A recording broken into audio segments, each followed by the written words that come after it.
WeCare, c'est le groupe leader des services à la personne en France, avec plus de 20 000 collaborateurs, une dizaine de marques, dont O2, APEF, France Présence, et puis plus de 500 agences locales un peu partout sur le territoire français.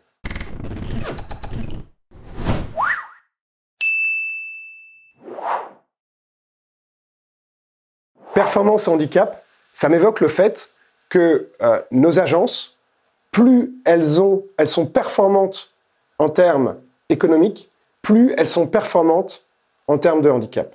Je ne sais pas si c'est parce qu'elles ont été capables d'intégrer plus de personnes en situation de handicap qu'elles sont devenues plus performantes, ou si c'est parce qu'elles étaient très performantes qu'elles ont été capables d'intégrer plus de personnes en situation de handicap. Mais en tout cas, il y a un lien très clair et les deux se nourrissent, la performance économique et la performance en termes d'insertion et d'inclusion de personnes en situation de handicap dans l'entreprise.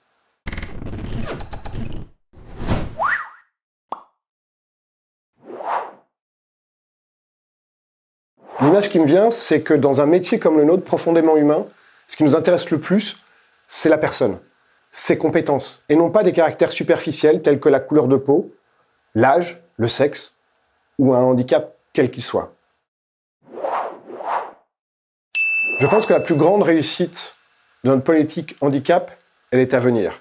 Mais la réussite passée, c'était il y a quelques années quand on a signé une convention avec la GFIP. Durant la période de la convention, nous avons embauché plus de 400 personnes en situation de handicap. Et ça, on en est très fiers. Et puis, on est aujourd'hui engagé dans un programme, notamment spécifique, pour essayer d'embaucher plus de personnes qui sont sourdes et malentendantes. Et on a adapté énormément de nos process pour pouvoir les intégrer dans l'entreprise.